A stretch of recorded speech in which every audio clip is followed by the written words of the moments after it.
Mali kɔnɔ Mali kɔ kan an bɛ a fɔ maliyɛn bɛɛ ko aw ni su ni wagati in na tuma dɔ la i b'a sɔrɔ dɔw yɛrɛ bɛ wulada la an bɛ o fana fɔ o heure kelen na ko o ni wula ni kɔni y'an don an ka kɛnɛ kan ni o ye actuel media ka débat politique ni y'an selen o kɛnɛ kan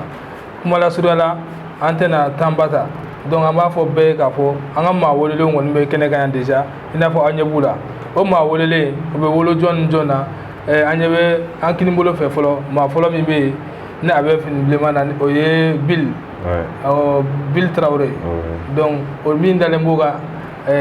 tenue jɛman fana la o ye El Bashir Thiam donc numan yan fan fɛ o ye Abdoulaye Coulibaly Bill ale yɛrɛ wolo debout sur les remparts o ni El Bashir Thiam ale fana ye mouvement on a tout compris ani Abdoulaye MPGA ni o ye mouvement panafricain donc ale fana b'o la ne yɛrɛ sa ne Umar Keita ye kuma lasela donc an bɛ a fɔ aw bɛɛ ye k'aw ni ɲantuma ni wagati in na nka an tɛna kuma in janya kosɛbɛ an bɛna an ka bi an bɛna kuma boli min kan ni o y'an ka thème ye a fɔlɔ an bɛna kuma fɛnkɛ kan CEDEAO ka sommet min kɛra kunun a filanan an bɛ kuma M5 ka anniversaire kunun o fana o ye le 5 o ye bi donc o kɔfɛ an bɛ sɔrɔ ka kuma kuncɛ ni club de soutien caman tun bɛ association caman tun bɛ minnu tun bɛ ka ni transition soutenir kosɛbɛ kuma o kuma an tulo bɛ bruit dɔ la kosɛbɛ ni o ye mankan dɔ ye ka ninnu dɛmɛ nka an ɲɛ b'a la o mankan kɔni o maa ninnu bɛɛ mankan dalen dɔ nin wagati in na donc Bill i ni ɲantuma an b'a ni ɲagama ok donc an bɛna an ka kuma daminɛ an bɛ foli ci min b'i bolo ka di an mɔgɔw ma ka actuel media baarakɛla bɛɛ lajɛlen fo k'i yɛrɛ fɛnɛ fo i ka wuli ka jɔ la mɔgɔ minnu sogolen b'an na ka foli lase u bɛɛ lajɛlen ma maliyɛn minnu bɛ Mali kɔnɔ ani minnu bɛ Mali kɔ kan ka foli bɛ bɛɛ lajɛlen k'an co-débatteur ka foli lase u ma camarade El Bashir Thiam ani jeune frère Abdoulaye Coulibaly u fɛnɛ fo ka wuli ka jɔ la c'est camarade Bill Traoré yɛrɛwolo debout sur les remparts coordinateur commune 2 en même temps membre du comité de pilotage. El Bashir donc an b'i bolo sisan ka foli lase actuel media filɛbaga bɛɛ lajɛlen ma nin waati in na ka camarade Raski bɛ ka fo kosɛbɛ ka n camarade fɛn bɛ plateau sanfɛ nin waati in na ka an bɛɛ lajɛlen fo ne tɔgɔ ye El Bashir Thiam on a tout compris ni o kuma lasela ye. donc Ablaye n ka foli bɛ an ɲɛmɔgɔ bɛɛ lajɛlen ye Mali kɔnɔ ani Mali kɔ kan Omar bɛ e yɛrɛ fo ani actuel media baarakɛla bɛɛ lajɛlen ani n bɛ n co-débatteur bɛɛ lajɛlen fɛnɛ fo MPGA fɔ o ye sigle ye définition ye mouvement populaire de la jeunesse africaine ne yɛrɛ y'o ɲɛmaa ye. ok o diyara n ye kosɛbɛ donc actuel media lajɛbaga bɛɛ lajɛlen bɛ aw fo kosɛbɛ ka aw bisimila fana kɛnɛ sanfɛ sisan Bill an bɛ kuma daminɛ fɔlɔ ni o ye an ka kumakan fɔlɔ ye o bɛ daminɛ ni CEDEAO ko ye an ye CEDEAO kɔni an ka mɔgɔw taara CEDEAO mɔgɔw fɛ yen i n'a fɔ an ka ministre taara an kɔni tun sigilen don ni embargo bɛna wuli yala e ye mun faamu nin ko la. bon déjà ka lamɛnjɛkulu bɛɛ lajɛlen fo i b'a ye k'a fɔ sommet mun kɛra kunun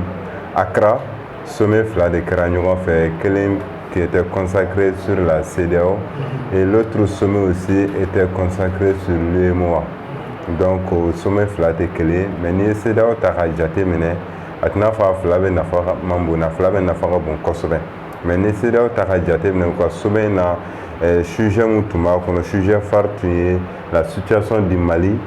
la situation de la Guinée et la situation du Burkina Faso. Et surtout le Mali, aux situations qui m'ont préoccupé kosɛbɛ.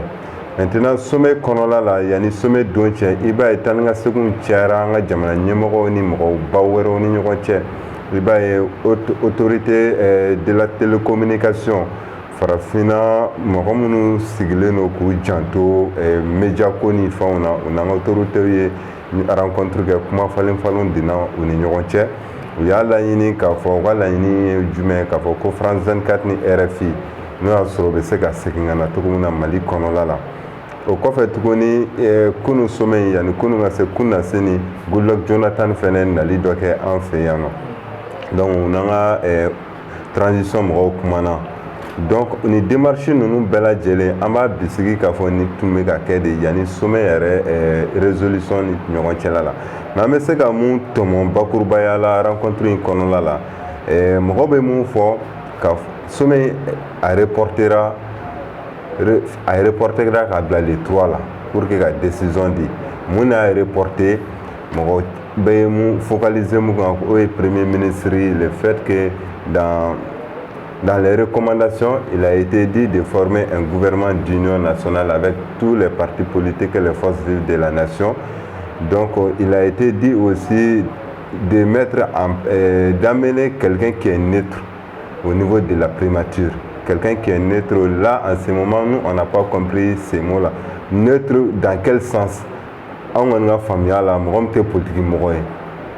étiquette, parti prêté, donc, comment fera Ani Kafoko Asimika Yamaria Seben, Kafoko au mois de février 2023, 23, 18 mois après, quoi. Donc, avec ce Kalafili Gatoumina. Donc, Loukman Nuna Aïra Kafoko, Fonyoron Koyira, Premier ministre à côté de la Kosovo, il y a une la note moins de l'école et 18 mois, à un coup là-bas, mon sort, problème de l'école là. Mais le Premier ministre a fallu ni problème de la yéné. Et puis nous, on a avancé nos analyses par rapport à ça, parce que ça, c'est une question typique inter-malien. Donc, au Mali de Konlala, on n'a pas besoin de l'ingérence ni de la CEDEAO, ni de la communauté internationale de nous dire, voilà qui est bon pour vous pour être Premier ministre. Surtout le cas Koula, il va terminer Ahmed Sougoutouré Kawati. À quoi la Guinée comme à quoi les jours où le colon va dire que à moi Ahmed Touré, je suis bien que c'est ces jours-là, vous devrez vous dire que je vous ai trahi. Au moment que Colomba faut que Kassakai, il va être sur Kassaï, qu'elle nous jamana jamfa bagadoy, à misalou chama même pour ne pas monopoliser la parole. Donc, il faut point de blocage qui est PM qu'à niveau de crainte. Mais un gouvernement fait un communiqué officiel bakaka pour que Kamro kuna folie. Mais quand nous sur le téléjournal, il y a Bourressé ou Temena, que sommet reporter à Kogabla les 3 là. Ani korofo me ojara ni kosbel bashi cham ani korofo ko di bela messa amese ka fo ko ni blocage ko be ke premier ministre ka côté yala premier ministre mana boya bisa ko la jamana ma wa asa ko parce que Umar jamana nga ko premier ministre afra premier ministre do ko premier ministre o be fo apo mais parce que ibaro ko sida ko kan ɲɔgɔn ye min kɛra a bɛ waati jan bɔ ɲɔgɔnyew bɛ ka kɛ mais halisa solution tɛ ka se ka sɔrɔ mais récemment min nana ka na ko yɛrɛ gɛlɛya dɔrɔn parce que o yɔrɔ critiquera CEDEAO ka niveau la i b'a ye k'a fɔ ko an ka transition ɲɛmɔgɔw u y'a essayer ka recours kɛ ni Togo jamana ɲɛmɔgɔ ye n'o ye Faure Gnassingbé Yadema ye donc ka taa o fɛ yen nɔ walasa u ka se ka sigikafɔ kɛ ni jamana ɲɛmɔgɔ dɔ ye cogo di Mali bɛ nin gɛlɛya min kɔnɔna la Mali ka se ka bɔ mais i b'a ye k'a fɔ ko ka kɔn nin bɛɛ ɲɛ parce que tiɲɛ furadama ka kunna i b'a ye k'a fɔ ko Mali a ka kan tuma bɛɛ an ka to ka segin an kɔ ka mɔgɔw hakili jigin mun y'an se nin yɔrɔ la i b'a ye k'a fɔ ko an bi yɔrɔ tɛ an ta yɔrɔ tɛ mais an bi yɔrɔ de don an bi yɔrɔ kɛra jumɛn ye o ye an maliyɛnw de ye lajɛ kɛ ka décider de façon souveraine k'a fɔ ko transition k'an bɛ se k'a kɛ kalo 18 kɔnɔna la i b'a ye mɔgɔw kɛ ka fanga binnen kɔfɛ n'i y'a ye faiblesse fɛn fɛn bɛ an na bi n'i y'a ye diɲɛma bɛ k'i sago kɛ an na bi parce que an yɛrɛ ye kuma dɔ de bɔ an da an ma se k'a matarafa n ye min fɔ mɔgɔw bɛ ka jigin jamana caman na Sénégal Côte d'Ivoire Burkina anw bɛ se k'o fɔ bɔlɔn kɔnɔnaw la mais jamana ɲɛmɔgɔw man kan tɛ ka o kuma sugu fɔ parce que ça aurait été le Mali dans un état démocratique dans un régime normal ka sɔrɔ transition tɛ et que ko coup d'état tun bɛ Sénégal de ou a tun bɛ Abidjan de ou a tun bɛ Burkina de le Mali aurait été parmi les pays qui sont en train de jouer ce rôle-là contre nous aujourd'hui. Nous aurons aussi joué ce rôle-là contre d'autres pays. Nous y fanga traki ka sɔrɔ a ma kɛ ni kalata sira ye. Donc i b'a ye k'a fɔ ko sanction min kɛra kunu CEDEAO ka rencontre kɛra kunu couplé à la rencontre avec UEMOA i b'a ye k'a fɔ ko mɔgɔw y'a dénoncer k'a fɔ ko munna Goodluck Jonathan o de tun désigné k'a fɔ ko ka taa ni ka segin kɛ jamanaw ni ɲɔgɔn cɛ ɲɛmɔgɔw ni ɲɔgɔn cɛ cogo di bɛn bɛ se ka sɔrɔ ko la mais i b'a ye k'a fɔ ko le Mali de façon unilatérale u taara Faure Gnassingbé fɛ yen nɔ o dun y'a sɔrɔ dɔgɔyali tɛ dɔgɔyali ye lajabali tɛ lajabali ye burujali tɛ burujali ye min ma ta ka CEDEAO sɛgɛrɛ min ma ta ka CEDEAO jamana ɲɛmɔgɔw sɛgɛrɛ an bɛ deli k'a fɔ tuma bɛɛ anw jamanaden gansanw anw bɛ kuma dɔ fɔ an ka quartier kɔnɔnaw la an ka gɛrɛnw na an ka barokɛyɔrɔ la an bɛ kuma caman fɔ olu kumaw man kan tɛ ka t'u yɛrɛ sɔrɔ jamana marabagaw da kuma minnu bɛ fɔ kare kɔnɔna la i ka jamanadenw fɛ jamana ɲɛmɔgɔw m'olu mɛn e b'o convertir k'o kɛ langage diplomatique ye ka se ka o fɔ cogo di i bɛ se ka jamanadenw sago sɔrɔ mais n'a fɔra ko kuma minnu bɛ fɔ bɔlɔn kɔnɔ o kuma taara mɛn jamana ɲɛmɔgɔw yɛrɛ da i b'a ye k'a fɔ ko a bɛ kɛ problème ye notamment jamana ɲɛmɔgɔ b'a préciser i n'a fɔ an ka premier ministre min b'an kunna bi Choguel Kokala Mayiga parce que gɛlɛya o gɛlɛya bɛ transition kan bi n'i ye ale sen bɔ a la a tɔ b'i dɛn mangoya fɛn bɛ transition nɔfɛ bi n'i ye ale sen bɔ a la a tɔ b'i dɛn a ye bɛɛ nɛni diɲɛ ma bɛɛ nɛni Mali maaden sɛbɛ bɛɛ u y'a bɛɛ lagosi k'a kɛ de telle sorte que politique mɔgɔ Mali mun bɛ bɛɛ sur 20 à 22 millions d'habitants politique mɔgɔ mun b'a kɔnɔna la qui se compte par centaines a si man ɲi politique mɔgɔ kelen min ka ɲi o dan y'ale Choguel Kokala Mayiga ye a bɛ san 60 ani kɔ la mais a ka fasodenɲumanya ma dɔn fo nin kalo tan ni kelen kɔnɔna la dɔ i b'a ye k'a fɔ ko CEDEAO ka kunun jaabi malidenw caman kɛlen don ka espoir fondé a kan k'a fɔ ko le 4 n'o tun ye kunun ye i b'a ye k'a fɔ ko sanction in a bɛ sɔn ka wuli mais sanction in ma se ka wuli parce que fo CEDEAO k'a jira k'a fɔ ko le temps a bɛ wuli waati min na a n'a bɛ kɛ cogo min na o tɛ Mali bolo nka o bɛ jɛkulu in de bolo n'o o ye CEDEAO ye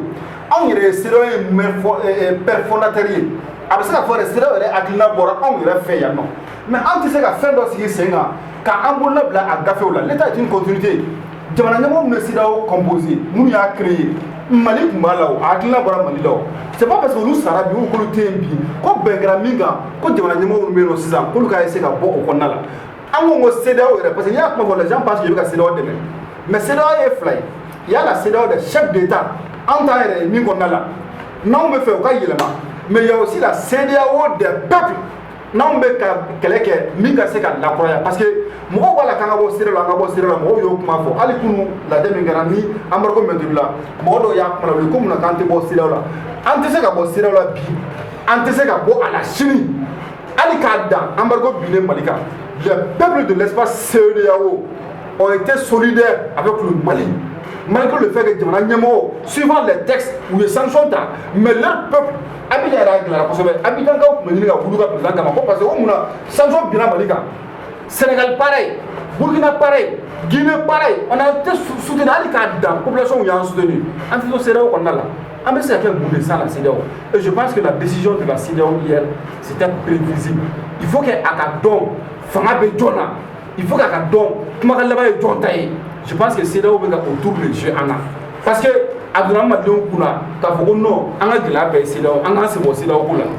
donc CEDEAO b'a yira k'a fɔ bon anw de ye maître ye a décision bɛ anw de bolo parce que n'an ko ko anw Mali fana b'a kɔnɔna la Mali jamanadenw bɛ CEDEAO kɔnɔna la donc CEDEAO b'o de la parce que sini ma sinikɛnɛ ma et que les choses devaient évoluer et que Mali kana yɛrɛ sɔrɔ régime normal kɔnɔna la coup d'État kɛra Burkina ou a kɛra Niger an fana bɛna nin texte kelen de kuma fɔ an fana bɛna nin embargo kelen de ta ka ɲɛsin coup d'État jamanaw fana ma donc Umaru n bɛ se ka kuma min fɔ kuma ɲɛbila la CEDEAO ko la o ye fɔlɔ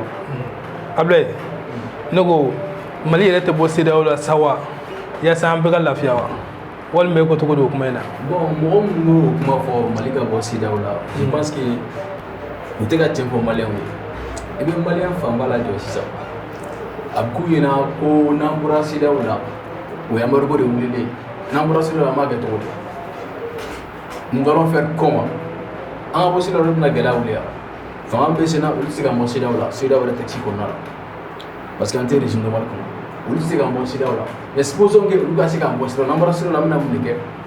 Mauritanie bɔra la o ma tila ka essayer ka segin ka don Maroc ma essayer ka don CEDEAO la donc CEDEAO ka bɔ CEDEAO la je pense que c'est un faux devant hali panafricain yɛrɛ man ka bɔ a da o de y'a to souvent dɔw b'a la k'u bɛ ka combat panafricain kɛ u tila ka kan ka bɔ instance africaine dɔ la souvent on se pose la question panafricanisme ye fɛn jumɛn ye parce que Mali kɔnɔ sisan panafricanisme dalen don a ba la France de ma donc an tɛ se ka bɔ CEDEAO la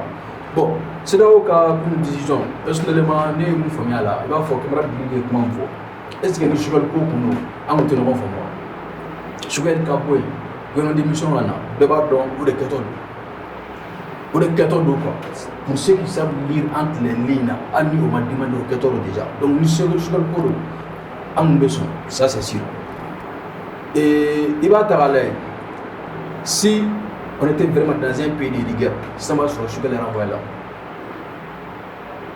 sisan b'a sɔrɔ Choguel t'a la parce que bilan tɛ yen au niveau là bon ni tiɲɛ don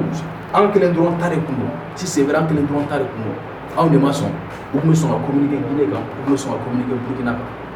donc je pense que fɔɲɔgɔnkɔ tɛ yen niveau la comme an si bɛɛ bɛ ka kuma ten an ye mun bɛ gagner plus an ma kibaruya jɔnjɔw sɔrɔ parce que SIDEAO ma communiquer k'a kan an ka état fana ma communiquer k'a kan mais anw ka jateminɛ la SIDEAO bɛ ka taa n'a ye sira dɔ de fɛ quoi parce que n'i ye ko o laban dɔn i b'a daminɛ o la don min na Modibo binna Mali kan anw ko an ka don résilience kɔnɔna la an k'an jɔ an ka ɲɛmɔgɔw kɔfɛ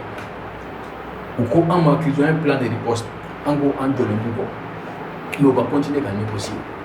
an ye jamalabɔ kɛ ka mɔgɔw labɔ k'an ka temps bɛɛ ta en pensant que o b'a ɲɛnabɔ bɛɛ b'a dɔn a laban ye sigi ka fɔ ye ni ko laban n'i y'o dɔn ka ban i b'a daminɛ o la bon à notre grande surprise aussi plan de riposte fɛnɛ bɛ yen fɛn ma se ka bɔ ka di anw ma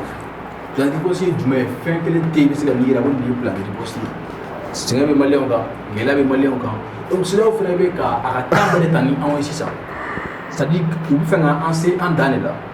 ne kɔni bɛ ko in bila o minɛn kɔnɔ sinon u ma décision foyi bɔ kunun a balila ne la an presselen kunun parce que kabi jeudi don anw ye lettre ci an ka doyen wa niveau la ko u ka mesure ta il se peut que solution bɛ wuli disons an y'a ci vendredi il se peut que solution bɛ wuli samedi donc cela veut dire que an presselen don anw tɔɔrɔlen don sɛgɛn bɛ jamanadenw na sɛgɛn bɛ état yɛrɛ la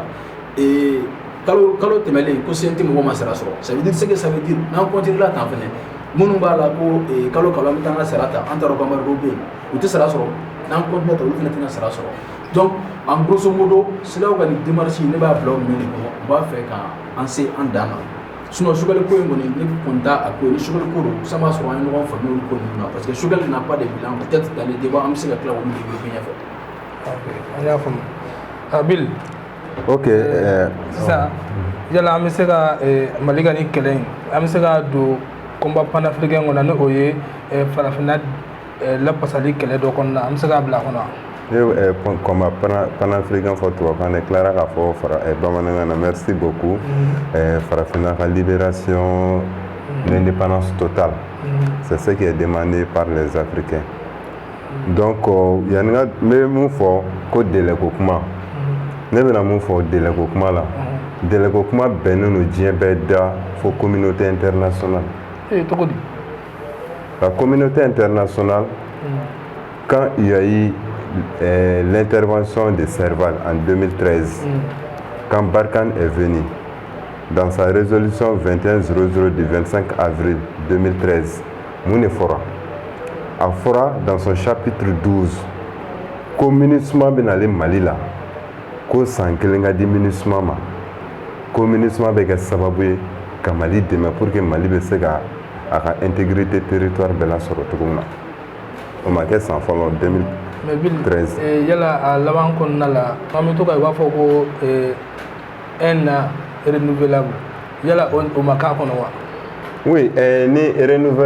renouvellement ko don n y'a fɔ n ko bɛɛ bɛ se ka délai ko kuma fɔ respect di délai ko kuma fɔ communauté internationale ka kɛɲɛ ni olu yɛrɛ ko k'u bɛ san kelen de di que pour permettre les Maliens à recouvrir l'ensemble de son territoire national dans sa résolution 2100 du 25 avril 2013. Au kɔfɛ o ma se ka ɲɛnabɔ u taara résolution na i b'a dɔn Nations Unies na France de bɛ tun an représenté MINUSMA cadre kɔnɔla la ko MINUSMA ma se ka kɛ sababu ye lakanabaliya o ka dan sigi o la san wɛrɛ ka di i y'a faamuya an b'o o kɔnɔna la san kelen an filɛ ni san 9 san 10 na MINUSMA sera ka kɛ sababu ye pour que lakana ka se ka na jamana kɔnɔ donc la question du délai là on n'a pas respecté les délais moi je pense que c'est un non-événement d'autant plus que i bɛ wuli ka jɔ kɛ fɛn dɔ la i ka laɲini ye fɛn dɔ i bɛ se ka taa bɔ fɛn wɛrɛ kɔnɔla ko wɛrɛ bɛ se ka taa bɔ kɔnɔla la mais maintenant mun bɔra a ko kɔnɔla la est ce que an ka autorités olu tun kan ka bɔ k'a fɔ ko an ye 18 mois mun fɔ nin mais an tɛna se k'a respecter ka kɛɲɛ ni nin c'est là à ce moment la question. Il devrait sortir, le PM, si moi j'étais le PM, il aurait dit au moment qu'il avait DPG présenté la CNT là, à Tungafo, à Doni Kama, compte tenu de la situation, n'était ce ça en juin 2021, Ouatimna a CNT là, allez Coco de la respecté. ale yɛrɛ de y'a fɔ ko délai bɛ respecté alors que au même mois de juin relecture des fichiers électoraux o de kuma tun kan ka kɛ CNT la ça c'est déjà un retard qui a été déjà enregistré au mois d'octobre o y'a sɔrɔ an tun kan ka taa révision constitutionnelle de la mois de novembre décembre élection communale tun kan ka kɛ février élection cumulée tun kan ka kɛ élection législative ani présidentielle an tun kan ka taa o la donc gɛlɛya yera kɔnɔna la parce que délai bɛ fɔ depuis à la base wagati mun na il n'était pas prévu nous dans notre analyse k'a fɔ ko sanction tun bɛ endurci Mali kan ka se niveau dɔ la o la mais maintenant ni an bɔra o kɔnɔna la Elbechir Thiam ko insulte de don ko k'a lase politiciens ma il faut reconnaître que Choguel Kokala Maïga, moi je ne suis pas défenseur de la transition ni Choguel, c'est un fait qui est là. Depuis l'avènement de la démocratie en 92, il y a eu Choguel ni mouvement démocratique Mourouga Aklina Tekele. Depuis Wagati Mounani, au lieu de la direction, Choguel Tumeta Keneka a vous contester. A b'a fɔ k'u bɛ ka mun fɔ u bɛ ka jamana kɔnɔdenw bila fili la depuis o wagati depuis 92 o kɛlɛ de bɛ sen na fo sisan an b'o kɔnɔla de la hali ni ko kɛra n'a ka ɲi u da tɛ mago la mais ni ko kɛra n'a ma ɲi o kiiri ni o wɔyɔ de bɛ bonya kojugu n bɛ misali dɔ d'i ma premier ministre ma deli ka na Mali kɔnɔ mun y'a ɲɔgɔnna wɛrɛ a kɛ Choguel Kokala Maïga talen ka kɛ premier ministre ne ma fara ka kuma fɔ a bɛ fɔ ko n bɛ k'a défendre quoi il y a pas un premier ministre qui a fait autant de semaines, autant de rencontres avant de prendre fonction. Alors que moi j'étais contre. Parce que nous avons yala premier ministre c'est une perte de temps parce que Malien et cela est très clair. Premier ministre Djumé sera Mali kono ko bayi yere au premier ministre là à 100% ou bien président Djumé Dena ko bayi yere là à 100% ni doma bo ka fo imatuni. Bon c'est à la base ko CEDEAO beta an tun b'a fɔ ka ɲininkali dɔ k'i la nin yɔrɔ la o ka taa bɔ mɔgɔw la ani Choguel a taara président Modibo Keyita fana fɛ yen a bɔra yen a taara ATT fɛ yen a taara a tɔgɔ di IBK fɛ yen nka an ma a ye Alpha fɛ yen a y'a sɔrɔ Alpha tun bɛ déplacement la hali Alpha nalen a ma taa c'est là le point d'interrogation mun na a ma taa yen peut-être o jaabi bɛ ale de bolo. Mais les anciens premiers ministres, les anciens présidents, à l'exception de Alpha, il y a parti politique, il y a rencontré mais il y a bien des politiques qui sont là. C'est-à-dire, nous. Politique non, politique, c'est entre guillemets. C'est-à-dire, comment on a fait. Mais avant, mais avec la forme, on l'a mis là, nous avons pour. Non, c'est parce que quand Galon y a un système de canon. Nous sommes dans un système où il est beaucoup plus facile de transformer ou bien à niveau de compréhension ou bien à niveau d'information amassé au hackela. Mais nous ne sommes plus dans ce système-là. C'est-à-dire la technologie, elle est faite de telle sorte que tout le monde a accès à l'information plus facilement. Donc au système où mon boulot, k'a fɔ ko ne tɛ fanga la wagati mun na Choguel y'a kɛ ka tɛmɛ o a tɛ fɔ a ma bi de wagati dɔ la lui il a critiqué mais bi na a bɛ fɔ a ma o ye diyagoya de mais minnu fana t'a kɔnɔ bi n'olu bɛ ka critique kɛ an bɛ mun de fɔ olu ɲɛna an bɛ jamana de lajɛ pour avancer parce que au moment de la transition nous pensons que ce n'est pas le moment pour que Maliens bɛ don ɲɔgɔn fara la mais nous avons constaté que an bɛ k'o wagati de kɛ nin n bɛna mun f'i ɲɛna ka bɔ kuma la CEDEAO est une organisation sous-régionale. C'est un organisme d'intégration sous-régionale qui est basé de plusieurs aspects. Il y a l'union douanière, il y a l'union économique, il y a le marché commun, il y a la zone libre-échange. Nous allons faire ma cause Zileki. A d'abord, nous avons dit que nous avons bon ɲɔgɔn kan sanni feere ɲɔgɔn kan lakana ɲɔgɔn kan a bɛ se ka nɔgɔya cogo min na ne ye licence kɛ UG la o licence diplôme i bɛ se ka taa n'a ye Sénégal i bɛ se ka o kelen bɛ reconnu i bɛ se ka baara sɔrɔ yen n'i ye mobili dédouané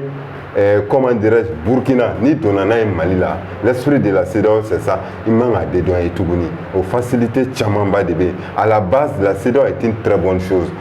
c'est pour cette raison Yéraoulou debout sur les remparts n'a pas demandé en aucun cas de quitter la CEDEAO. Ce que nous avons demandé, Assimi Djolo na Djoro la Togomuna Mali Konla la, Amé Lanini ne que CEDEAO Jamana Kelengele Mumbe, Assimi Nyokona Kake. Pour que Qu'est-ce qui se passe? On parle de l'esprit, de l'aspect des dépendances et l'aspect, on parle de l'aspect des dépendances. Mais bon, comment là, c'est ça? L'aspect des dépendances, c'est parce que quand on est dépendant, on devient soumis. Quand on est soumis, on devient spectateur de sa révolution. Quand on est spectateur de sa révolution, le vrai changement ne vient pas de toi. Le vrai changement va venir de la personne qui te donne de la chose. Au moment que la CEDEAO est financée à plus de 65-70% par l'Union européenne, par la France, la CEDEAO ne serait qu'un instrument de déstabilisation des pays africains. O de kama o bɛ sariya sɔsɔw kɛ, o de kama o bɛ don an ka politikimɔgɔw kan, o de kama o bɛ don jeunes activistes kan, à travers beaucoup de choses pour essayer de déstabiliser la nation pour le bien-être de l'impérialisme qu'on appelle la France, qui n'a pas d'amis, qui n'a que des intérêts. Merci beaucoup. Mais bon, comment là, il y a non. El Bashir Cham, il y a la messe quand nous avons combat panafricain, il n'a pas mal fait comme ça, Farafina, du gouvernement de l'Okele de Ewa, bien gagné mon gobe Baraminani. Parce que nous avons dobe Burkina, dobe Côte d'Ivoire, dobe Sénégal, femme béfé. Ali Mounou rebe continuer à voir au Gamouye, ou be bois, ka vidéo nous que, ka ira ka popo go ame combat panafricain. Il y a la messe quand kele jato Ewa. Ne bɛ se k'a fɔ ko an ka kɛlɛ à 30% ye combat panafricain mais à 70% bɛɛ ye propagande ye mais sani ka don o kɔnɔna la CEDEAO ka kuru rencontre la ni aspect dɔ ye fo ka o kuma fɛnɛ fɔ i b'a ye k'a fɔ ko n'a ma ɲɛ an ka jamana kɔnɔna la nos autorités ont pris la responsabilité ka France 24 gɛn ka RFI gɛn o kɛra waleya ye an yɛrɛ ye min saluer kosɛbɛ parce que an ko ko nin France 24 ni RFI c'est des médias qui roulent pour leurs différents États, pour la France. Vous avez parlé français. Depuis 2014, nous avons depuis 2014, nous avons dénoncé. Donc, on a dit que nous avons RFI, c'est voilà, à quel âge le régime, non. On m'a dit que nous avons gazé, on m'a maté. Parce que quand même, RFI, chaque ça, on a sorti dénoncer ça. On a été gazé, on a été maté par rapport à cela. Mais Bino, on nous gagne, on est allé. Maintenant, il faut savoir les remplacer. Il faut voir. Serge Daniel, à lui seul, Malien Bébou dit Serge Daniel, les Chinois pour la Chine, pour la folie, c'est là où on est là. Koununtala. Allez, PM Chogal, dit que Serge Daniel, pour la Chine, on a TM1, TM2, on n'a pas de Mboula. La radio nationale n'a pas de Mboula. Un seul individu. Tu m'as observé comment de là on m'a invité. Non, le journaliste là, il est universel. Il est universel. L'OTM n'a pas moins de 6 milliards en budget de fonctionnement. Mais aussi, il est calculé tranquillement au Gouvernement. Il faut que Web TV qui a salué bleu dans le monde. Où est-ce qu'on a fait une tavance sur Web TV ne fait? Où est-ce qu'on a fait une tavance sur les médias étrangers de fait? Mais pas eux-mêmes leur effort. En Syrie, l'avenir de la transition c'est joué lors de la rencontre des chefs d'État. Mais bébé a chef d'État a tué les belles. Femme n'a la femme a mis un diabète que ça entre mis par contre là. Donc à quoi on a la cana Chogal qui a fait niveau là. Je pense quand j'ai dit que 30% bana par contre là parce que depuis un fondement n'amé impérialisme qu'elle là on irait à la télé mi au dit jamana nyemo de kana mimbe no mimbe on va qu'elle stratégiquement no oye ka impérialisme qu'elle c'est ce que nous avons demandé à Ibeka bando maro katara ni Assimi nana bi alhamdulillah Assimi nana kana occupé France gagné na ay ka ko Assimi nana akimata ni France ta kele là c'est salutaire ou be accompagner au strafé mais moi de tena kana ko à pas la France qui me le fait pour ko do ikana ka soro en réalité tu es pour la France en te saka jeno bébé on là bébé béton. Moi j'ai dit les gens sont en train de dire que Chogal Balako a bas la France, il est aimé à l'intérieur, parce que Mohamed Doko ni nous plus de 30 ans Margot est mal. Pourquoi les gens ne soutiennent pas Margot? Pourquoi les gens n'aiment pas Margot? Parce que Warta a été Wardi Mouama, a été Jorola, Jamana Konala. Mais nous même Margot est PME c'est ça, sans ma sur Malais bébé green à l'aile de nos faits. Sans ma sur français bébé green à l'aile de nos faits. Mais plus de 30 ans, depuis un an de passer faire la carrière, on est Margot France au Canada. Depuis un temps de caméra qui est révolutionnaire, ni Margot France au Canada. Mais résumé, le Mali, Kaboko, des PM intègres. Le Mali a toujours connu des PM intègres. Il y a eu Zoumana Sako, il y a eu Mouribo Siribé, il y a eu Tatamli, il y a eu Moussa Mara. Ils sont 1000 fois plus intègres que Chogal. Mali politique mo ni ko ko alisi boka bibi à 20 premier qu'on a so que do akonna la voilà donc ça veut de telle sorte que on me sera na ye mo mi furama régime mi be watina abo dungo kuma de ko mais à la conviction sinon ale bi il vendé ni mo Moussa Traoré le tombeur de Modibo Keïta ale ba ayre yo ko la kosobe normalement parce qu'il sait que Modibo Keïta est plus aimé à la fin de Togo ça reflète Modibo Keïta. On ne peut pas aimer à la fois Modibo Keïta et Moussa Traoré, c'est impossible. Tout comme on ne peut pas aimer Assimi Goïta et Ibeka, c'est impossible. Donc il y a une chose est sur le contexte, c'est qu'il faut faire ça. Et que nous faisons maintenant une transition là, on est primature là. Il y a comment faire là, mango fait transition là, mais les choses c'est pas comme il dit. Mami non, elle reste sabotage de Cameroun, comment me dit moi yo fort. Comment me dire moi ko faut pour que moi soit sinon on va travailler CNT contre comme ministre ka mandat va renouveler on doit on fait la koye parce que ali barkan ka sa de ministre ali barkan ka sa de ministre parce que au moins barkan a un mandat offensif mais ministre be non parce que ministre pour arranger pourquoi parce que ministre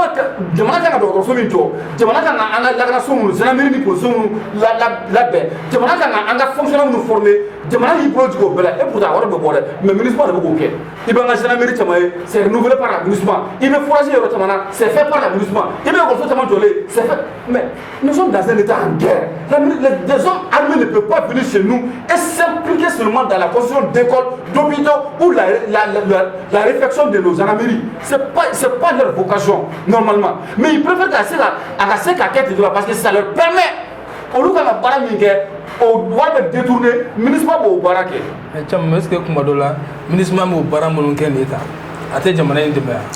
Non, avec le ministre n'a pas commenté à quoi parce que every time also Joe, il a mis djihadistes ou à Boloka. Ou every time also Joe, et also me bandera 2 mois après ça tombe sous le contrôle des djihadistes. Quand c'est à qui non. Et also Joe quand il a qu'on a là. Donc also Joe population de la fragué. Mais quand also Joe là, djihadisme dans mon roi est blanc, à dire pour menga. Il était fragile Joe, au fragile djihadisme n'a pas de population là. N'a pas de même là. Nous sommes en guerre. Aidez-nous d'abord à nous sortir de cette crise. Parce que bon on a fumé avec date il est connu mali mangate qui si beke assistant là ka foko mo de kala do encore femme bella ali ala bata blog noti wallahi ministre de la kan bedi jamana ma ka ka publier ko do blog noti do anga jamana ko beta ko publier e bala nguye on humilier ka anda ka encadrer wati na ambolo kamina boko nala nous avons un président debout et digne mais malheureusement nous avons un PM qui tient des discours uniquement populistes parce qu'à l'Amérique elle est malheureux avec trop d'alema avec mandia d'alema pour la celle qui prépare la celle du robot sur le mina boni premier ministre wallahi no kera ante bi frasiga jongo dre ou bana jorogo do ankana ka do ansera me singa fo la taka tamne tukuni o re anga stray ante fe ka bi bo de konna la c'est pourquoi ame fe ko de kumbe ma francisco ke ba bebu do jamana ko nala bebu do moi je me rappelle c'est ma sika faire bizarre ka pour là M5 ka ido do c'est va sur chocal ka premier ministre quand Batili Mohamed Ali Batili yekuma ta avec la France descend j'étais là au jour au don en tant que journaliste me ka corriger que mais journaliste le ko fa ni sega wala ba bolo bi Batili dala waso Batili ba France ramasser mais journaliste ne me pas c'est que il a fait ça France mais parce que bide Assimi n'a pas côté français à Kola. Je crois qu'il a depuis à la Calais, français de la Djale. Alors que depuis à Da, français Kadaye. Cham, Ntila Joga, Naïn Jetemnege, Amsage Kunu, Sradok Mekasabolo, Osra May, Bina Ayadoka Kunu Sraf May, Aostra falling up Bisra Kurata. Ankan go de me wamba ke foko di. Non, oye mo mi me no. Quand ayre bado ka me fili konala. A sona ka bo fili kono. O tigi la mo be deme. Mais mo mi bado ko bi kuma foli to ni to la o be deme. Abata no ko. Mais wati mina ambe ante abala kelela. Ko Sara Sumba kan yelema. Et monsieur l'électricité, ministre de la télécommunication, porte-parole du gouvernement et en même temps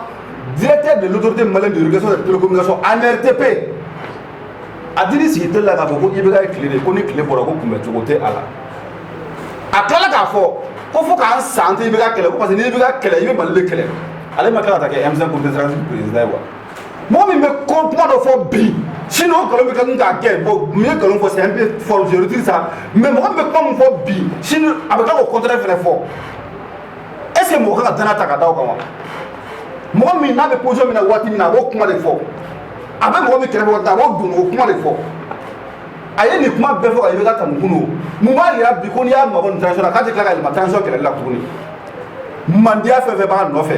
propagande mandiya don dɛ mandiya fɛn fɛn b'a nɔfɛ mɔgɔw bɛ Assimi fɛ o de mɔgɔw bɛ ka k'a fɛnɛ fɛ sinon k'a fɔ k'a ye baara kɛ o tɛ tiɲɛ ye dɛ CNT la a kɛra bɛɛ ɲɛna 33 et quelques pourcent Nusa de la ko ni école don moins de renvoi de don normalement dans un régime normal motion de censure de kun kan ka kɛ Choguel contre la parce que a ma baara kɛ hali ministre de la défense a tiri sinsin o min kan ne b'a f'i ye bi o bilan ninnu tɛ mɔgɔ ye k'u bɛ fɛn fɛn kɛ dans le domaine de la défense k'u bɛ Choguel lasigi k'a bɛɛ fɛ dans les détails an b'a ye cogo min na réseau la Choguel fana b'a ye ten cogo la réseau la n'an ka connecté don min na a tɛ kibaruya foyi sɔrɔ a bɛ ten cogo de la donc il faut que à un moment donné an ka se k'o tiɲɛw fɔ malidenw ɲɛna baarakɛlaw an ka n'u lagosi parce que olu bɛ ka transition kɔnɔ et c'est le plus grand danger i b'a jamana dɛsɛbɛw bɛɛ bɛ k'u gadi u bɛɛ bɛ ka siran kuma ɲɛ parce que n'i kumana dɔrɔn maaw de saralen don réseau sanfɛla la forfait bɛ k'u kun k'u ka pages booster k'u bila dɔrɔn u k'i nɛni dɔrɔn i bɛ kuma dɔrɔn cɛkɔrɔba t'a la musokɔrɔba t'a la u bɛ i nɛni k'i buruja u ye jamana dɛsɛbɛ bɛɛ lasira kuma ɲɛ u ye jamana dɛsɛbɛ bɛɛ lagosi ka kiri wuli a bɛɛ nɔfɛ ka se k'a bɛɛ mangoya ka se ka bɛɛ mabɔ pour que a ka se ka kɛ maintenant les opportunistes minnu nana laban na k'olu de bila en bonne position maintenant ka na jamana kalifoli la n'o dun kɛra anw bɛ dugukolo ɲini Laginɛ kan an sigi an tɛ se ka sigi o mara kɔnɔna la parce que jɔlɔkɔ kɛtɔ don an kana Mali la. Caman i deli la an ka to Mali kɔnɔ yan Ablaye an ka ɲɛmɔgɔ kɔni bɛ bi u bɛ ka kɛlɛ kɛ an ɲɛ b'a la farafinna gunkan wɛrɛ mɔgɔw olu de bɛ ka u tanu kosɛbɛ i n'a fɔ Mahamudu bɛ ka kɛlɛ panafricanisme kɛlɛ kɔni k'a lase an bɛ se k'a jate k'a fɔ ko u y'o baarakɛla ye wa. Bon problème ye mun ye panafricanisme yɛrɛ kɔrɔ ye mun ye le panafricanisme se résume à deux choses l'unité africaine et la cohésion sociale a tɔ bɛ dɔ wɛrɛ de l'unité africaine et la cohésion sociale Afrique ye kelen Afrique ka ɲɔgɔn minɛ panafricanisme banna a tɔ bɛ kɛlɛ wɛrɛ kɔnɔ quoi tɔɔrɔ ni y'a faamu mais bi n'o de fɔ n ko Mali kɔnɔ kɛlen don ka a ba France de ta k'o kɛ panafricanisme ye quoi ne ye définition min d'i ma i ye fɛn dɔ kuma a kɔnɔ a ba la France i y'o mɛn a kɔnɔ tandis que impérialisme tɛ Faransi yɛrɛ fɛnɛ ye o tɛ dugu ko ye o tɛ couleur ko ye o ye taabolo ko ye i bɛ mun kɛ i b'a fɔ Thomas Sankara ye ɲɔgɔn b'o la don la Thomas Sankara ko journaliste dɔ ma ko impérialisme ko couleur ko tɛ a la ko hali ni e y'a kɛ sisan a bɛ kɛwale min kɛ ni e y'a kɛ sisan o ye kɛlɛ impérialisme de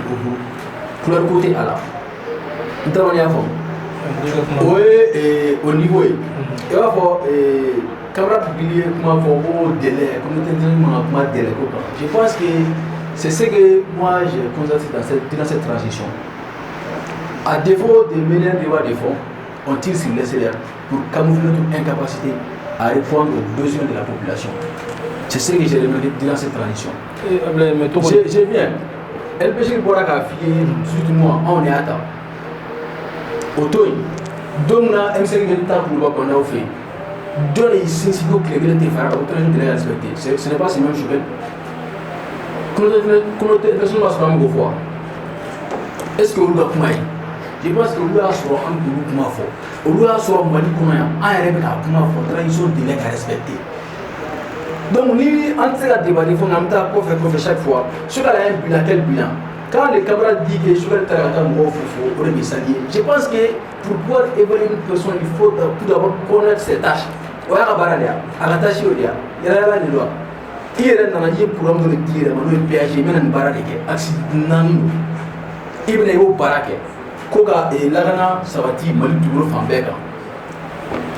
o y'a sɔrɔ bɔlɔlɔ siraw fɛ a fɔra an ye ko dusu da livré la CNT kɔnɔ a taara fo dugu 2 de livré la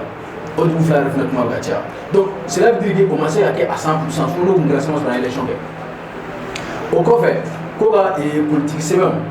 Mali sigi sɛbɛn ko k'olu yɛlɛma jumɛn yɛlɛmara an ka taa élection jumɛn kɛra ko ka an ka bɛn sɛbɛn dɔ kan pour que mɔgɔmusoninw ka nɔgɔya ani ka jamana maracogo sira ɲuman k'o fɛnɛ yira maliyɛnw na a jumɛn de kɛra donc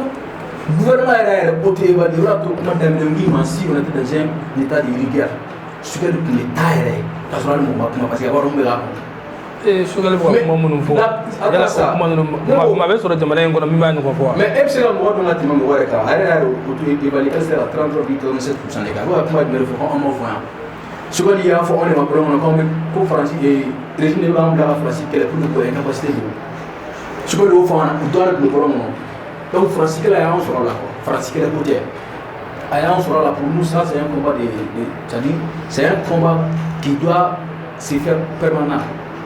de façon permanente. Donc au combat avec elle, côté tant équipe de vraiment c'est-à-dire après tout,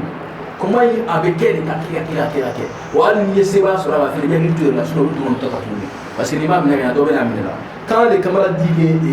c'est dans financer les finances les Mali peuvent être financés par qui? Les Mali a tout un budget déficitaire. Canadiens ont formé Ghana.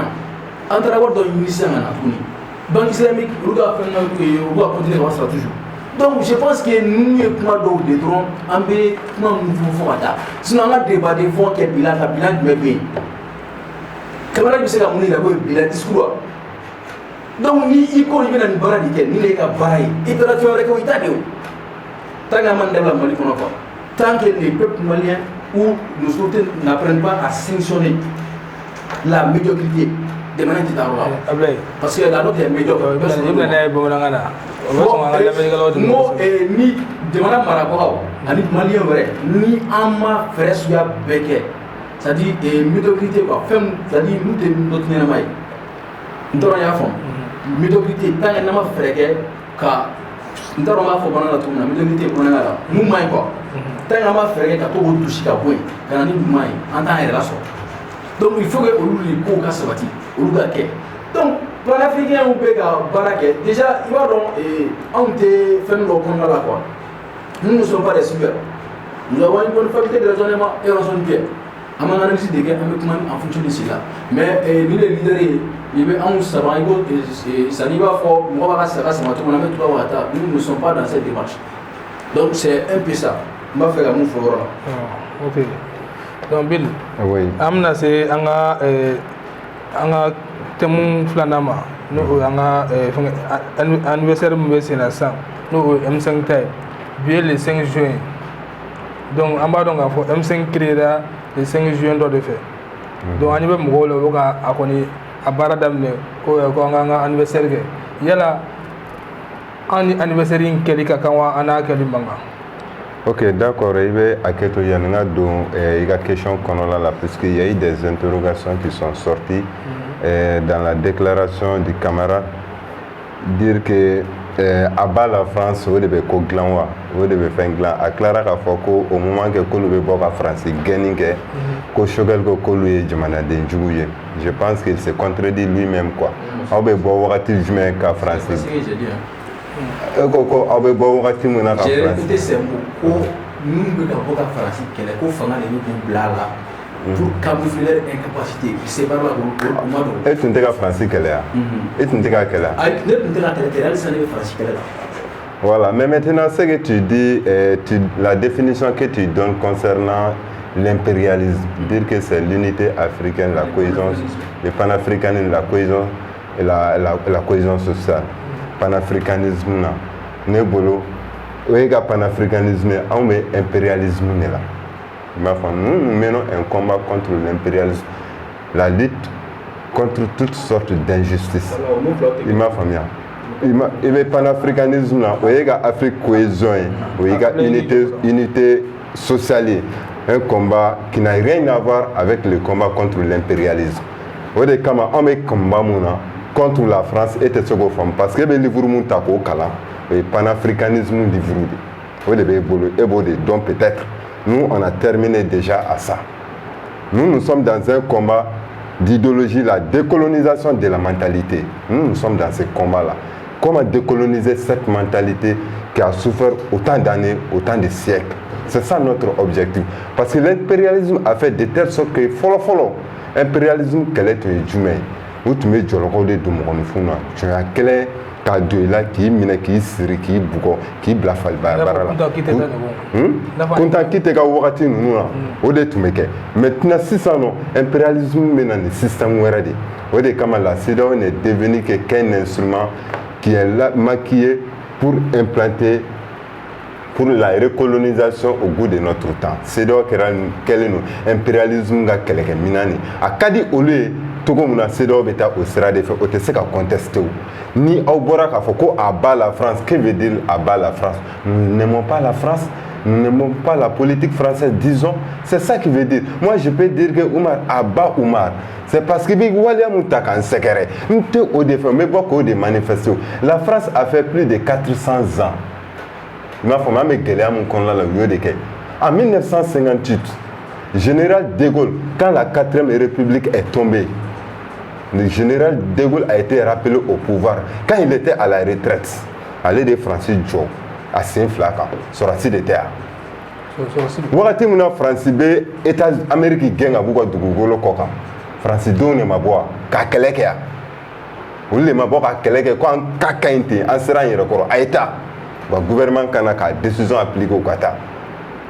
Un peuple mort. C'est-à-dire, comme on le dit, hein, c'est un guépard qui perd sa vitesse de croisière est un départ qui est appelé à mourir. Nous, on se rend kelemu konolala, niti yereo konolala. Salam la fia, ebe sekabo Francisco kele konolala, ebe tani strawere. Mais nous ne sommes pas comme un PlayStation. Kafo kambe bode, kafo kambe kele doke. Et que, sigileno, ebe afo ko ebo transformer ko ki iereta e kafo ko akadi par exemple, akaketo comme là, kambe to strafe non. Amézigné fait que du coup nous n'avons pas système nous nous là parce qu'en bas donc en bas où les Roms là en bas donc en bas taille Rom là ou en bas donc en quand à Sira mon fait en bas Francisco quelle est la voiture n'a quelle est à bas la France à l'Africain chaman tout menon ou d'aller tout à la co France bégain à bon Mali du boulot comme on m'a gagné oui vraiment bon faux Emmanuel Macron il canto lui en tant que Français de souche que la déstabilisation de la Libye jusqu'à la bande saharo-saharienne est de la responsabilité de la France. Ce n'est pas venu de nous, notre bouche. À boire aller dedans, qu'à fond, à Franco, Afrique, change fouga déstabilisation française de nous. Donc, ni oué français, nous, on en a fait qu'avant demain. Sans que les 100 flas, 100 sabat, 100 connotons, 100 ans. On m'a fait un fin d'ouanga dougou, on a dougou Jenny, nous avons fait un peu de dougou, nous avons fait un peu de on m'a fait un fin d'ouanga dougou. À Bekara, on a dit quoi fait. Amanya shin joma amanya shin audema depuis Bologna shina uma amakia dote ka boala sebe ka kefene ministre mako kuma mon fora El Béchir ministre mako kuma fo ko chogal ko le mandat de la ministre va être renouvelé. Moi je mets dans un contexte bien, je sais pas, bien réfléchi parce que France be gendoni mun kama me boko aba la France mo do de tout mala quand autoroute ka électrique ka chi France mako c'est aussi simple que ça ko France beta. On dit, nous, notre combat là, c'est que nous allons continuer dans ça. Les tricots, tant que le peuple malien est debout, uni pour la lutte contre la France, l'impérialisme, les dictats français, ils vont partir. Mais au Tarao, Kassuralanga, autorité électrique, les Kachikouma, au Kera. Nous, les ministres, obligation est Sénat. Quand le PM dit que Kabe est renouvelé, nous, c'est que nous pensons au niveau du mouvement Yeraoulo debout sur les remparts. C'est bien réfléchi. Quand la France était là, Barkhane était là, l'aménagement était sous le leadership de Barkhane. Chaque année, c'est la France qui discutait le renouvellement du mandat au niveau des Nations Unies. Tu vois, non? Mais maintenant, ni France était en aussi sans nom. Et que, la partenaire parce que j'ai Jamanani Binaï Magobe Jamana dollar pour qu'il gaouli. Ote Jamana era oye mo ni fi yere ba kun ni manque ni Magobe dollar mu me saka na fura ki la pour qu'il saka wuli ki joy 5 ans. O korote ka fo ki bolo do i bolo bodobol ki bolo dun do wore bolo ko abekele non loin de là mais maintenant mes niveau munani oye ka partenaire multiplier nous bané nous partenaire muni oye reçu ba en fait ministre ma mandat et renouvellement. Nous, à ma blâme, nous avons choqué le ministre des Affaires étrangères Benata. Avec ta foi, la ministre serait sur le leadership de la Russie. Kirini Woyobe Yéné non fait parce que un qui verra dormir mais dans l'ouest Tamboulou, la CEDEAO même est prête d'intégrer l'OTAN, Organisation des traités Atlantique Nord. Il m'a formé. Pourquoi? C'est parce que France a déclaré du Mali kono a fait un bel stratégie ni plan bedou amassé a donné activiste quoi a donné journaliste quoi a donné politique quoi a donné bel djelenga amassé. C'est parce que vous voyez faire un isra wéré de monter à mes mondoni pour que gabo kuma kono là pour ne pas monopoliser la parole les bilans ne le fait pas Oumar Nyininga Ablaye Nyininga disons avant la transition ni Balma doit être coiffé. Avant cette transition, tout le monde est comporté tout le monde. Nous sommes Maliens, nous sommes Kadai. n'o y'a sɔrɔ maliyɛn a tun bɛ cogo di a yelen tun bɛ kɔfɛ cogo di bilan tɛ dɔ wɛrɛ o comme on dit la première ressource économique là c'est l'être humain o ye hadamaden ka yakubaya yɛrɛ i yɛrɛbakun ni maloya bɛ kan diɲɛ don o don i bɛ dɛsɛ k'i kun labɔ i tɛ se k'i bɔ i yɛrɛ la i tɛ se ka diɲɛ natigɛ fɛn foyi kɛ aujourd'hui l'honneur la dignité la gloire du peuple malien sont rétablis partout en Afrique partout dans le monde entier mɔgɔ bɛ se ka bilanko kuma fɔ yan l'armée quand tu prends l'armée Béchiré Dofon, nous, notre armée était toujours dans les positions défensives. Mais maintenant, la donne a changé. L'armée est en train de monter en puissance. Certes, il y a des difficultés. Alors que l'ancien général des forces Barkhane, qui a dit ici en 2018 que pour que Mali ait une intégrité territoriale, pour que Mali ait une jamana quand content qu'il faut 20 ans. Mais ils ont menti. Ils ont dit ça à tout moment ici, mais en moins de 1 an, 2 ans, voici la majorité de notre territoire est à la faveur du peuple, est à la faveur de nos autorités. Maintenant, ça n'a pas fait. Mais bilan est Djumé, Premier ministre, c'est-à-dire qui veut abattre son chien, le traite des rages. Oui, nous avons un défensif, oui, nous avons un nous y a que ayala k'a fɔ ko chaque Modibo Jara de problème yi nous nana kana uma dangarke ayala nous nana kana IBK clé la premier ministre minnu mana ta o ko clara kana laban cogo di u tɛ Choguel nɔfɛ dɛ u bɛ fɛ de wagati min na ni dangarkɛra Choguel la Assimi o kɔni o bɛ kɛ jebara de sisan sur le plan politique donc an ka analyse a bɛ bila nin minɛn de kɔnɔna la o de kama an ko Mali mago bɛ mun na bibi na o de y'a to an ka bɔ mɔgɔ ko kɔnɔ mais ne ko ko mɔgɔ ko mɔgɔ ɲuman ko tɛ ban fo ka diɲɛ wuli un Choguel au temps de IBK et un Choguel au temps de Assimi tu as l'impression que c'est deux mondes diamétralement opposés wagati min na n'a y'a dɔn k'a fɔ k'a ka taabolo a tun b'a kɛ IBK ko kɔnɔla la a man ɲi an bɛ yɔrɔ min na bi an bɛ kuma ni o wagati de k'a fɔ k'a bɛ ka taabolo dɔ kɛ bi k'a ka ɲi a kɛra sababu ye ka maliyɛndenw kunna wolo an bɛ tugu a nɔfɛ o la un Ablaye Diop au temps de IBK et un Ablaye Diop au temps de Assimi Goïta. Est-ce que mon colonne doit? Mais quand faut qu'on fort, qu'on va faire. Mais nous ne sommes pas dans les discours populistes. Nous avons un objectif bien déterminé. Yereolo débousser les remparts. Nous avons un objectif bien déterminé. Et cet objectif-là, nous allons l'atteindre. Nous allons l'atteindre. Pourquoi? C'est parce que nous croyons à nous-mêmes, nous croyons à nos efforts, nous croyons à nos intelligences, nous croyons à nos engagements. Un objectif il faut faire ama kelege wa ni ala sonama abe soro kuma munu me fo kerefera nunu na ko populiste i donata i borata abe mu en togola mais l'objectif nous allons l'atteindre inchallah. Bill M5 yala M5 mo ka fogo ube ni fenta ka fete wa no Uganda. Bon, déjà je vais pas personnaliser M5 avec sous le leadership de Imam Mahmoud Diko au lugar regroupement ne wulila Kabega ka fanga bi kana ni fanga kura en fait. Mais maintenant, quitte à maintenant au lugar ka ke ou kan a fete wa ou man a fete wa, c'est à eux de décider ça. Moi je n'ai jamais intervenu. Je n'ai jamais été membre du M5. Nous, il y a 2 ans fêtés, moi j'étais à Baguineda pour un débat. Maintenant, ni tant tu me ne bolone, tu me t'as kenega parce que invitation tirama, tu me t'as kata kene yagobaya ou golofane. Même si nous n'avions pas les mêmes idées, mais aujourd'hui, on se retrouve sur le même terrain de combat. Ok, El Bachir. Oui. Il y a la M5 quand on a fait un M5 moyen puis quand même il fait un fête wa. D'abord, faut préciser. M5 sous IBK, M5 sous Bandao, et M5 sous Choguel. Parce que M5 parce qu'il y a une partie du M5 qui était au charbon sous IBK. M5 mais IBK l'a bien. Au M5B. Bandao n'a rien fait.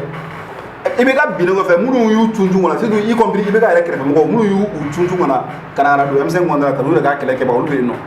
Bandao fait la fanga bien. Canani Choguel. Ouais, de M5 jama chara koju. Et moi je me dis que jama kulu mi mega wuli bi ko ka M5 ka anniversaire ke olu ta ke bagaw ye. An bɛ se ka fɔ ko o yɛrɛ ye dɔgɔyama o ye nɛni buru jali yɛrɛ ka ɲɛsin M5 halalaw ma ka ɲɛsin M5 kɛlɛ ma ka ɲɛsin maa minnu ni binna M5 ko la Umar diɲɛ jamana bɛɛ ka fierté ye a ka histoire diɲɛ jamana bɛɛ ka fierté a ka histoire la France anw bɛ k'a kɛlɛ bi mais la France c'est toujours adossée à son histoire hali u ye anw colonisé min kɛ pendant des siècles ils en sont fiers u ka histoire de don anw ka cɛfarinw fana ye min kɛ walasa k'an bɔ bolo la an bɛ k'an disi gosi ni Modibo Keyita min bɛ an ka histoire de don M5 fana nana don an ka histoire kɔnɔna la ni cɛ jolen dɔ de ye est-ce que au jour d'aujourd'hui o cɛ jolenw tɔgɔ kan ka remplacer ni fugariw ye wa je pèse bien mes mots ni fugariw ye wa en ce sens que waati min na a ka gɛlɛn siratigɛw bɛ yen nɔ parce que bɛɛ bɛ kuma n'i ka yɔrɔ réalité bi gɛlɛman banna fanga yɛlɛma kɛra i bɛ ka binna caman nana ka na i disi gosi ka i yɛrɛ kɛ cɛfarinw ye mais kati réalité waati min na Umar an bɛ bɔ ka taa sira tigɛ a cɛ tun ka dɔgɔn dɛ a cɛ caman bɛ yen nɔ bi min bɛ jɔyɔrɔw la bi mais o siratigɛ fana tun bɛ M5 na o mais M5 na parce que siratigɛ M5 nana sɔrɔ dɛ an bɛ se k'a fɔ M5 nana sɔrɔ siratigɛ in bɛ yen nɔ parce que déjà kati sirako problème tun bɛ yen nɔ siratigɛ yɛrɛ nana o de nɔfɛ ko sira man ɲi ka sira dilan laɲini kɛra a ma sabati i bɛ bɔ ka taa fanga ko kɛlɛ nana don a kɔnɔna la siratigɛ yɛrɛ fɛn o fɛn méthode ye kati pour ka se ka fanga in ka se k'a labin cogo min na anw tun y'o sira tigɛbagaw ye Umar kɛrɛnkɛrɛnnenya El Bashir Thiam yɛrɛ a pinɛ min tun bɛ ta ka taa da Thiam tun b'a pinɛ ta yɔrɔ la a tun b'a da yɔrɔ la nka bi an nana mɔgɔ ye minnu nana u yɛrɛ kɛ kati diriw ye u bɛ jɔyɔrɔ la mais kuma bɛɛ n'a a fɔ waati don c'est juste dire que Choguel ka nali nana kɛ sababu bɛ na ka Mali ka jamana in histoire k'a da duguma ka i ban k'i jɔ a la k'a tereke k'a gafew fara k'a fili k'a remplacer ni ngalon ye k'a remplacer ni propagande ye Umar on ne peut pas être fier de ça. N'i y'a ye les Che Guevara, les Modibo Keyita, les Thomas Sankara, les Sékou Touré, an bɛ k'u tɔgɔ fɔ bi histoire la, les John John Lewis a yɛrɛ ka bulon filɛ nka n'an bɛ k'u tɔgɔ fɔ bi histoire la, c'est pas par rapport u ye so hakɛ min jɔ, c'est pas par rapport u sara ka wari min to banque la, c'est par rapport à ce qu'ils ont accompli pour leur pays, à ce qu'ils ont accompli pour ce continent. Anw fɛnɛ ni Ala ka wele bɛ se anw ma don min na, anw bɛ taa ka min to an kɔ o de ye an ka kɛwale an ka jamana ye. C'est pourquoi nous n'allons jamais, au grand jamais, accepter à ce que anw ka kɛlɛ kɛ ko cɛ dɔ ka wuli ko kana ka na o tɔgɔ ta o de bɛ ka kɛ bi Umar ko ka M5 ka fɛn fêter a bɛɛ n'a cɛ Umar cɛ o cɛ b'a kuma la bi ils étaient pas au charbon waati min na a ka gɛlɛn ils étaient pas là pendant que lutte tun bɛ yen ils sont venus après a nɔgɔyalen mais n'i yɛrɛ tɛ maloyala ko ye wa e cɛtɔ ka taa tɔn ɲini i cɛɲɔgɔn ka kɛlɛ kan ça c'est ne t'a dɔn tɔn bɛ se ka fɔ o tigilamɔgɔ ma quoi e cɛɲɔgɔn bɛ waati min na kɛnɛma siratigɛ la e dalen bɛ i fa n'i ba kɛrɛfɛ so kɔnɔ téléphone lajɛ la ka anw lajɛ direct la souvent politique bɛ k'an gɛn bere bɛ ka kɛ k'an ci gasi bɛ k'an sɔrɔ anw yɛrɛ pi muri don n'anw kun sara anw bɛ taa da kaburu kɔnɔ o y'a sɔrɔ e dalen bɛ fauteuil kan clim kɔrɔ ou bien ventilo kɔrɔ i fa n'i ba kɛrɛfɛ ka anw lajɛ télé la o kɛlɛ nalen ɲa hɔrɔnya ni danbe b'a jira de e ka to kɛrɛfɛ o la minnu ye o cɛfarinya kɛlɛ kɛ e ka to olu kɔ de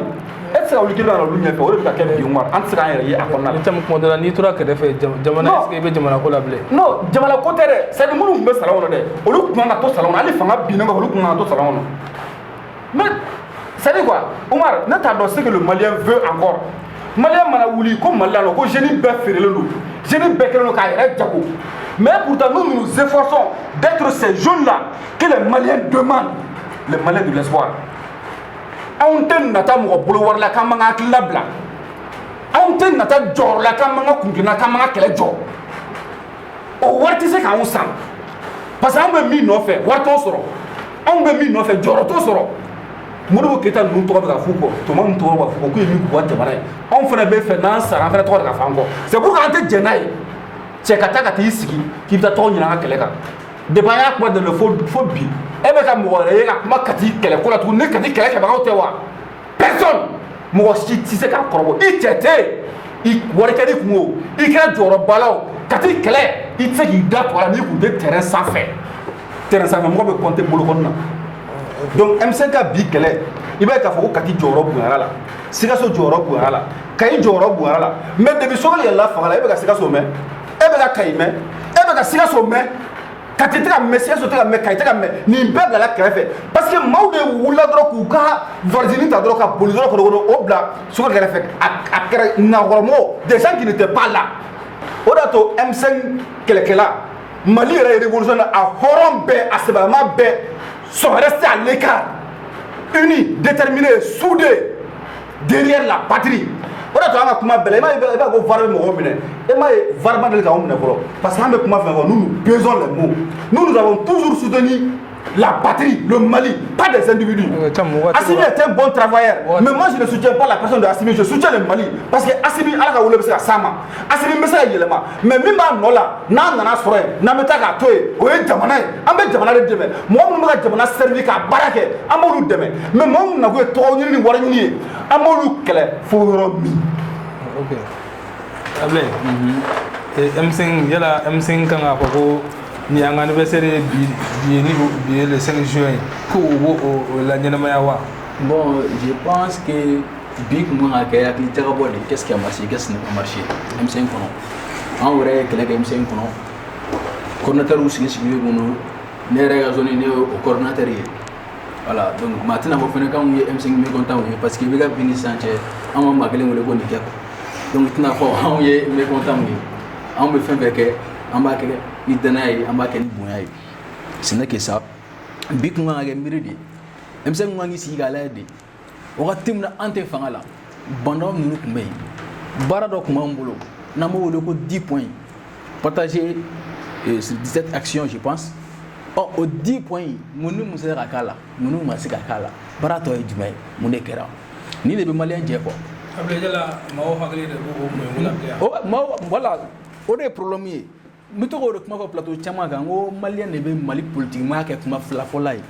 ni kuma rabi ubo la me ni nana fanga la na fura ko imase ko o ke wa ko ahire akunte mali gele adoni aya don sani sam mugani ko mambe mali kon na la am fo mali ko la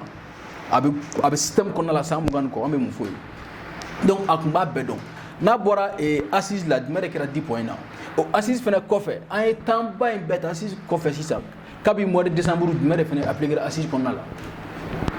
donc il va falloir camarade bilgo quoi ameka va ke mo ko boro je pense qu'elle devait mo ko là quoi sinon ne kumara sugal ma san ma kuma ga privé kan kumara argument de et j'avais crié ga bena sika en sisoni argument do quoi mais moi argument yi mutaka bara ele ko ga bara ora to anti sika no moi je suis technique car c'est ga bara ni ne bi évaluer de ni ga tachier ni fait ou fait que o ko wera de quoi il ga bara ni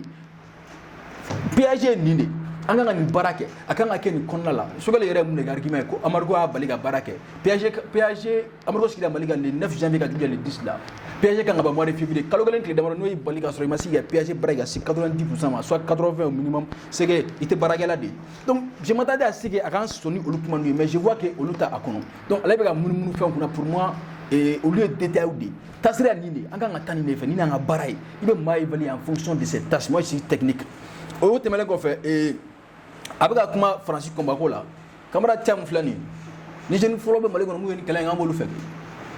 amade ga boni kala ngono je bien amade ga boni kala ngono ya fam wa ali boli labam gana France ambassade dala o boli MPJ a organisé e ga kuma relum to la o ma sigi en rako on est d'accord camarade Mor ba kalama El Bashir ba kalama donc ni kala na personne ne va vraiment nous donner ne va nous faire vraiment comment on appelle la morale quoi ni kala na. Nous ne sommes pas des arrivistes dans cette lutte-là. Et nous l'avons commencé en Mamakono. Et on veut continuer qu'à quai. Parce que Taboloko de Dom, quand il parle de l'impérialisme, l'impérialisme est du meilleur. Je pense que c'est la volonté d'un État de mettre d'autres pays sous sa domination économique, politique. Économique ou politique, n'est-ce pas? Vous l'avez souvent. Donc, on était là. Et mais il recevait c'est un impérialisme de terre. Il recevait Georgie attaqué. Bi. Avec Iran attaqué, Iran attaqué parce que am penga un partenaire choisi en sagola il va faut au ko français mu ke awla il suffit ko de kelenga bi au ko français au kele ka tura ici ko so ka tura ka tara mo garo partenaire wara fi français bi ka kelo kama kunte ni ba au kelo kama ici ne ba do fene kelo kama beta avec yakina de do kan donc quand il parle de l'impérialisme là français l'impérialisme est trop na ici icon fla de ici pour ceux qui maîtrisent l'histoire icon fla Sterling de en Lenin de Poutine ba région Sterling. Donc, nous faisons quoi? Je pense qu'on est assez mûr dans ces choses-là pour que nous puissions toujours comment nous a extrait de ni camarade comment ta la mais débat de fond Mali on a Mali qu'on a débat de fond qu'est-ce qui a marché qu'est-ce qui n'a pas marché am mo la bi Mali qu'on bilan c'est à la France à la CEDEAO nous sommes au travail du peuple malien au ça bilan donc il est temps que on a Mali qu'on a débat de fond que on est temps que sur nous chaque fois on est extrait là chaque fois on est extrait là dites ni on a dit comment on va faire mais moi, maintenant, nous sommes fiers d'être Maliens. Nous avons toujours été fiers d'être Maliens. Peut-être au lieu de Kera ici. Au lieu de Kera ici.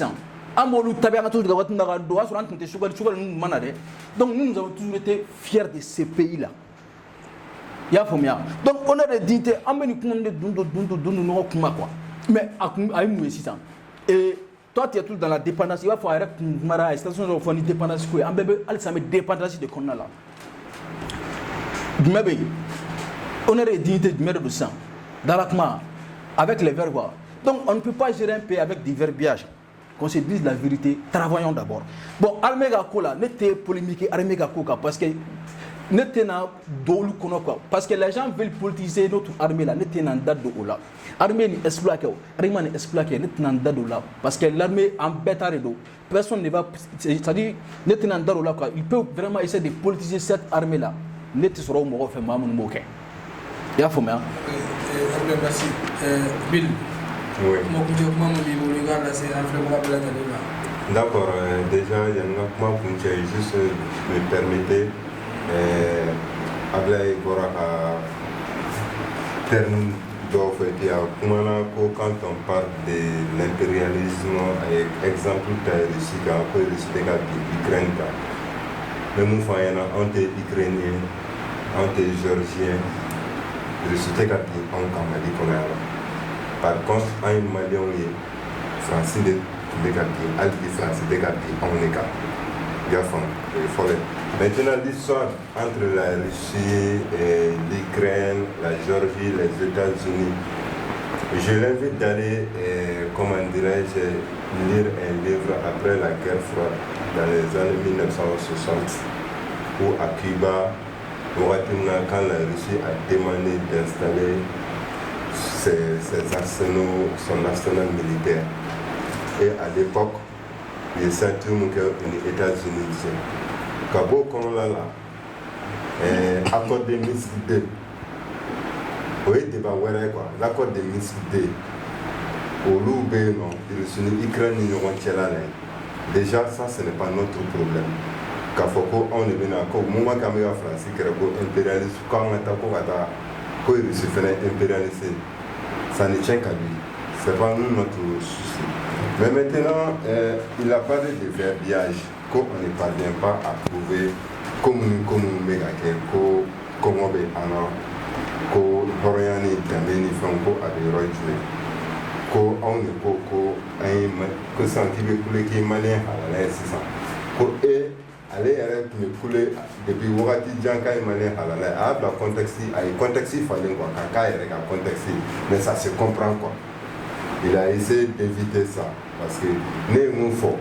oui, l'homme malien était regardé de façon un peu négative à l'extérieur. Oui, quelqu'un qui croit qu'il n'a pas un conquérant de sa taille, comme on le dit, est un despote en puissance. C'est de la condescendance. Il faut qu'il y ait fait donc à il va être sur au Euro et te fouille de ton à la Nigratia. Il a donné avec Kourouka Bladora Samara. Donc, ni Malikola, Namekuma, Ibekuma, Nika, Klina de Kata et Rodola. Malila, comme on est avancement kera, Okuma, Antuntia, notre Kuntru, Tunteka Chinia, Otunteka Kea. Ko jugu tun tɛ ka kɛ Mali kɔnɔ yan wa conflit intercommunautaire o tun tɛ ka kɛ yan wa qui parle de développement n'y a pas de développement parce qu'il y a la sécurité, il n'y a jamais le développement sans la sécurité et il n'y a jamais la sécurité sans le développement. C'est les deux aspects qui vont ensemble. Mais maintenant pour que comme Ahmed Sékou Touré l'a dit,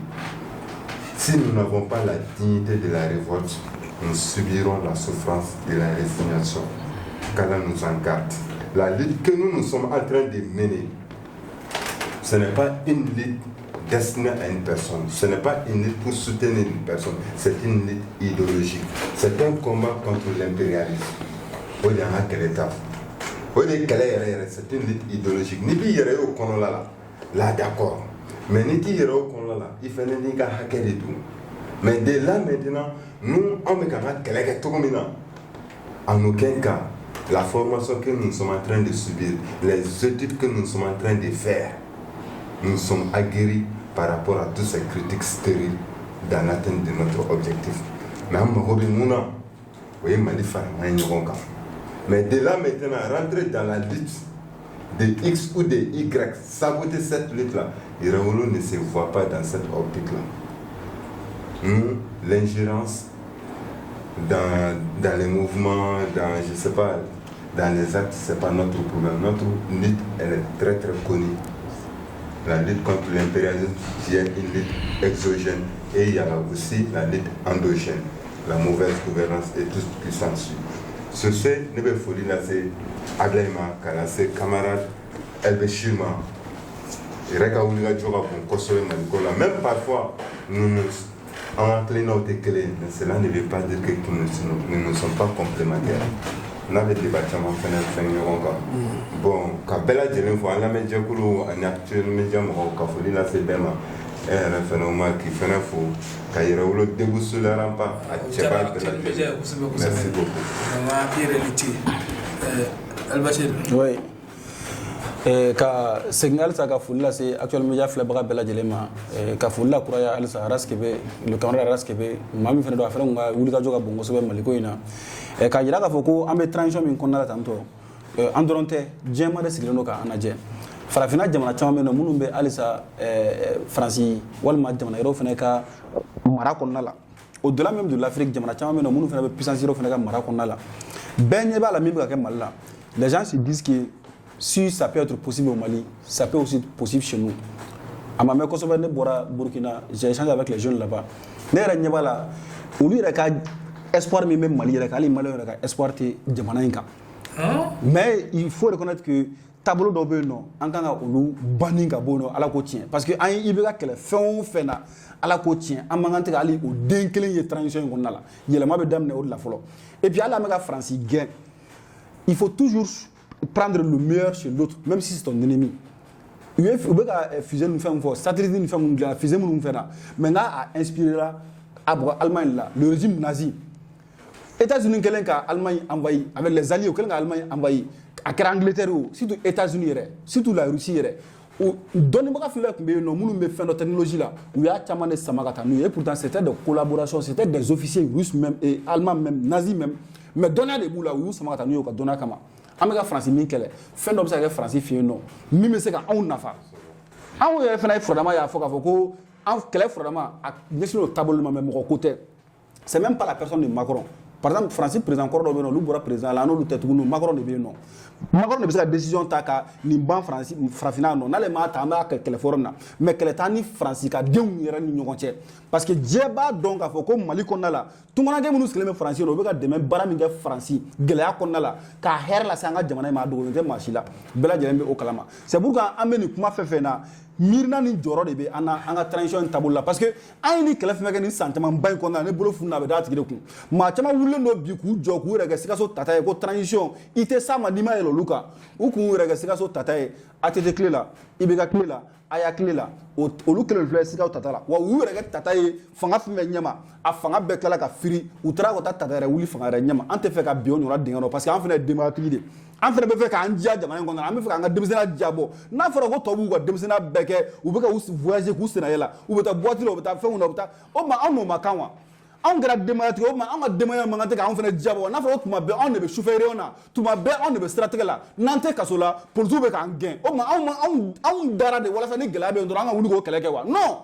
on be fe bala de ka ke jamana ka bo diya wala sa on fe na biska nga dama de diabo amo dron no fait jamana ka ska la fa sura ma ni kelemi ke moi ne be sam bisaba ni woro konna la mais ne be ska fo ngo on tabana maliko la ka ba on te sambioro mais am so on tabana maliko am ka kelef meke c'est pour la génération future parce que amba do ni ay on be ambi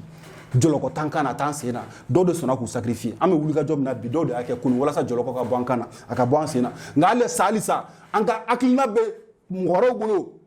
an b'o kɛlɛ la pour que anw hakilina hali n'a bɛɛ ma se ka b'u bolo mais an denw ka kɔrɔbaya ni farafinna hakilina n'u ka jamana kanu hakilina n'o dusu ye ka baara k'u ka jamana ye k'u ka jamana bɔ nɔgɔ la an b'o kɛlɛ dɔrɔn la donc mɔgɔw bɛ se k'a faamuya cogoya la k'a fɔ ko an bɛ maa dɔw ka baara la mais ni maa min b'an dɔn depuis ala y'an da an bɛ nin kɛlɛ in kɔnɔna la an ma deli ka maa ka dɔrɔmɛ kelen minɛ k'a fɔ k'an bɛ kɛlɛ kɛ an ma deli ka wari minɛ k'a fɔ k'an bɛ kɛlɛ janfa an farama hakilina de b'an na an bɛ miiri ni an ka denmisɛnninw ka siniɲɛsigi de donc a kɛtɔ bɛ kuma la sɔli ala mamadu. Ok, telara donna n bɛ fila fɔ camarade Bill ye komi a ko ko olu mago tɛ Ukraine na Che Guevara ka kuma dɔ bɛ yan ko n'i bɛ révolutionnaire kan ka gɛlɛya c'est-à-dire gɛlɛya ka kɛ dugu wɛrɛ mɔgɔ la o kan ka digi révolution la i b'a fɔ k'a k'i yɛrɛ la donc soit tu es dans la révolution soit tu es dans la manipulation a kumara États-Unis kan ko accord min kɛra États-Unis ni Russie cɛ accord in tout d'abord fɔlɔ juridiquement États-Unis tɛ autant engagé peut-être i bɛ se ka débat d'organiser an bɛna ni débat de fɔ nin fɛnɛ kan wa a bɛ ka document min fɔ la a tɛna o document sɔrɔ a kɛra 61 entre John Kennedy et Khrouchtchev donc a tɛna document yɛrɛ sɔrɔ car c'était un engagement verbal accord Minsk D n'a kun ko k'a bɛ kuma dɔ fɔ kan peut-être an tun bɛ se ka débat de fɛn k'o fɛnɛ kan a ma kuma kan bon invasion nous avons condamné l'invasion française et nous condamnons l'invasion russe aussi bon sécurité i kuma kan je pense que ne ma kuma kan ne ma foyi fɔ la o ye axe 1 axe tɔ saba i bɛ mun k'o la donc c'est ça an tɛ mago kɛlɛ la aujourd'hui Sobel détient la chose publique o de y'a to an bɛ ka intéresser a ka vie la sinon ne ye kɛlɛ kɛ k'ale to ɲɛfɛ ne bɛ kɔfɛ M5 kɔnɔ il détient aujourd'hui la chose publique an bɛ jamana ko de la an tɛ mago kɛlɛ la n'a a bɔra yen sisan an t'a tɔgɔ yɛrɛ fɔ an hakili tɛ jiginna fo ni dɔ y'a fɔ donc an tɛ mɔgɔ kelen na quoi personnellement a tɛ foyi tiɲɛ ne ye de façon directe ko Choguel de y'o tiɲɛ ne ye k'a bɛ ka nin tiɲɛ ne ye quoi mais n'an bɛ jamana ko la an bɛ jamana ko kuma kɛ a tɛ kɛ ni mɔgɔ ko ye jamana kɛ kuma don donc ni karisa de bɛ yen a ka kɛta i b'o fɔ i diyagoya di an m'an da don a ka vie privée la nin bɛ taa a bɛ taa an b'o si fɔ a ka baara kɛta a yɛrɛ ko k'a bɛ mun kɛ donc soyons techniques n bɛ aw fo ka lamɛnbaga bɛɛ lajɛlen fo ka camarade Bill fo ka camarade El Bachir fo donc e yɛrɛ fo ani acteur média so bɛɛ lajɛlen na donc ani MPGA membre bɛɛ lajɛlen hasta la victoria siempre an bɛ bɛɛ lajɛlen fo actuel média tɔgɔ la donc Bill an b'i fo kosɛbɛ yɛrɛ wolo tɔgɔ la vraiment i nana an ka wele jaabi a diyara n ye kosɛbɛ Thiam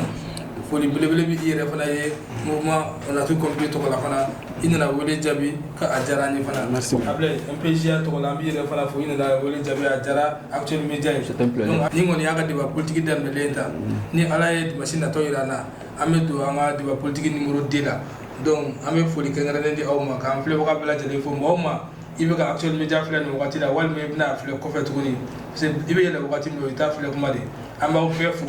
k'a fɔ aw ye aw k'an bɛn dimanche natɔ débat politique actuel média